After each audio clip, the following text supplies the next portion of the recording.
Voilà, donc nous passons directement à la question numéro 19.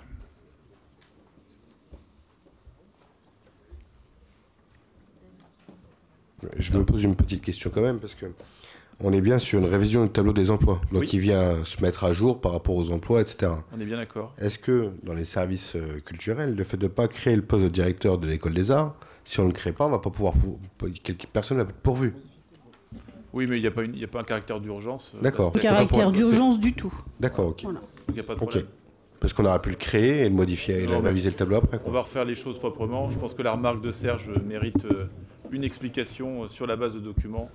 Non, juste à préciser que cette création, effectivement, elle n'était pas prévue très longtemps à l'avance. Elle est liée au fait que lorsqu'on a fait, je dirais, le balayage de tous les postes culture, on a récupéré 20 heures. Ces 20 heures ont permis effectivement d'avoir une réflexion sur la création de ce poste. Je rappelle que c'est pas c'est une création de poste. C'est bien précisé que c'est un budget constant puisque ce sont des heures on a retrouvé dans l'ensemble qui était vacante, si je puis dire. Donc c'est pas quelque chose qui est créé, c'est en interne. Non ?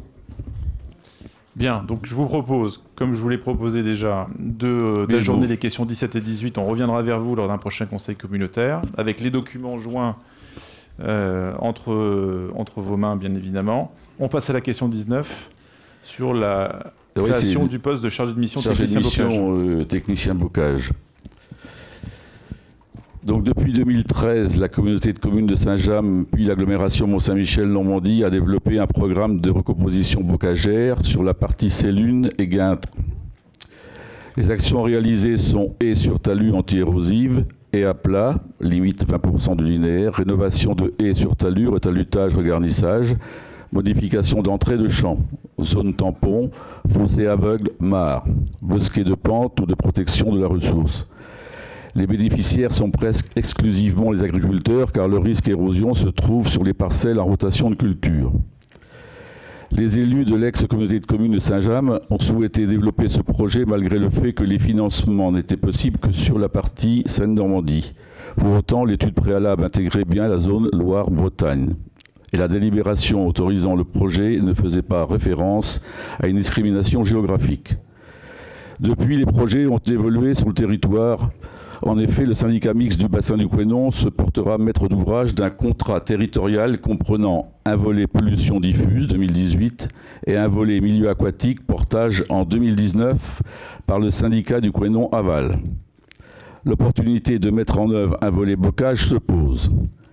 La communauté d'agglomération étant compétente en matière de bocage, elle se porterait maître d'ouvrage associé du contrat territorial Couesnon-Aval pour le volet bocage.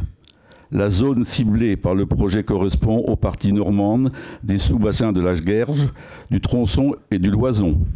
L'aire d'étude est de 8861 hectares. Les territoires voisins en Bretagne exercent tous cette compétence sur les bassins versants concernés, Fougères-Aglo et Couesnon, Marche de Bretagne. La communauté d'agglomération mène parallèlement une démarche de trame verte et bleue afin de mettre en valeur la biodiversité. Donc l'estimation du volume des travaux. La carte proposition d'action bocage propose la création de haies, principalement sur talus anti-érosives ou ayant une fonction de rétention par reconnexion du maillage. Les propositions sont réalisées à partir de la photo aérienne de 2015, des courbes de niveau au pas de 5 mètres, de la BD Topo 2017 et des inventaires bocage de la zone.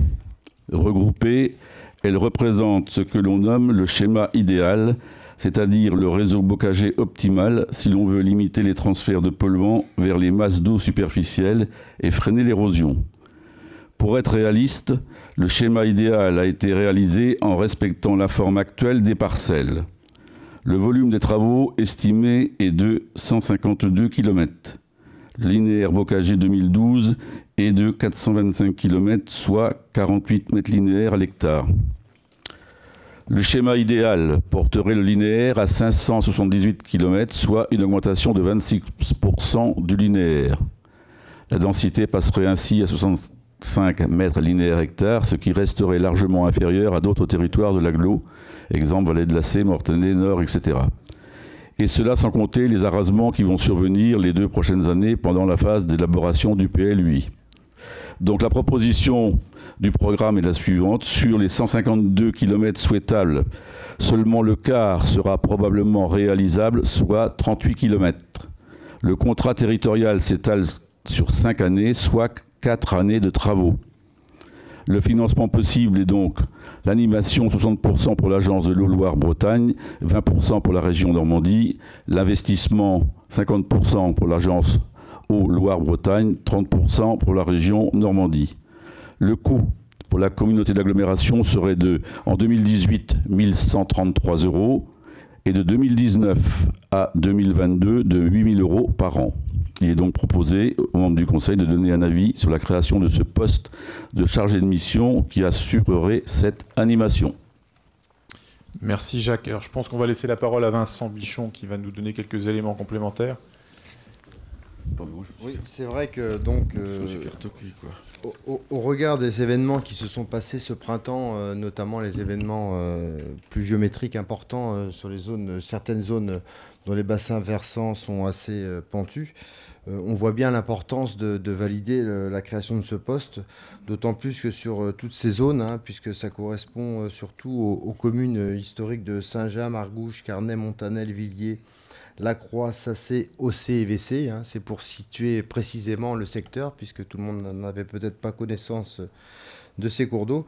Donc il y a une importance à réaliser ces travaux. Hein. Il y a eu des problèmes d'érosion sur ce territoire et on a aussi des problèmes de qualité des masses d'eau, notamment la Guerche, puisqu'on est en bon état, objectif bon état 2027, ce qui n'est pas encore aujourd'hui acté. Donc voilà.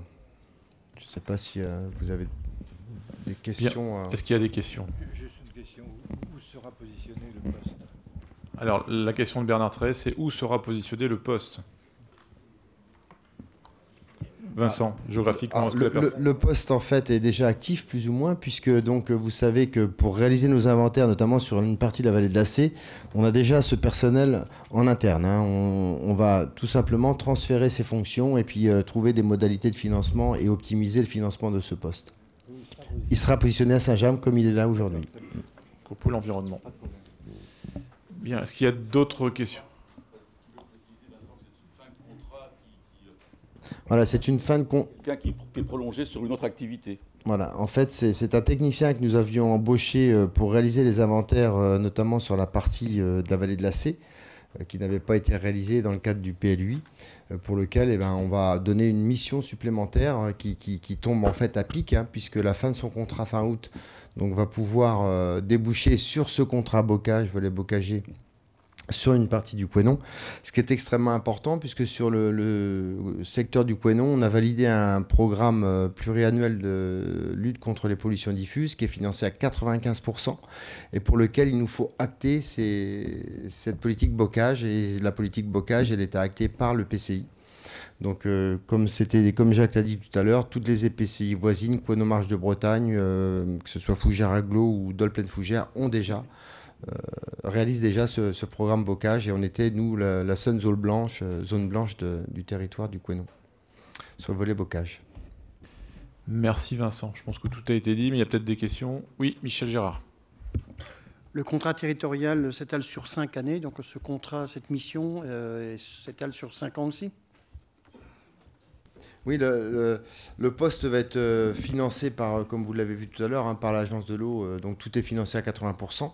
On pourra trouver aussi peut-être des financements parce que sur ce type de programme, on a la possibilité de déplafonner le 80-20. On peut monter sur des programmes à 90, voire 95, ce qu'on fait sur le programme Couesnon-Aval.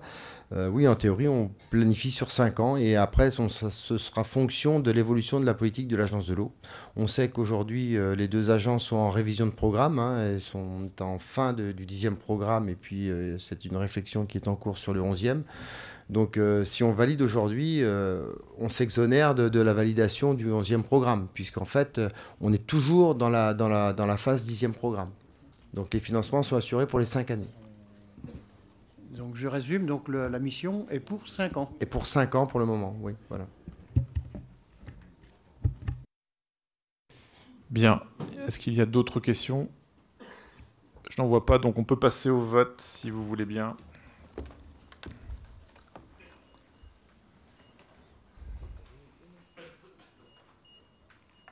Vous pouvez voter.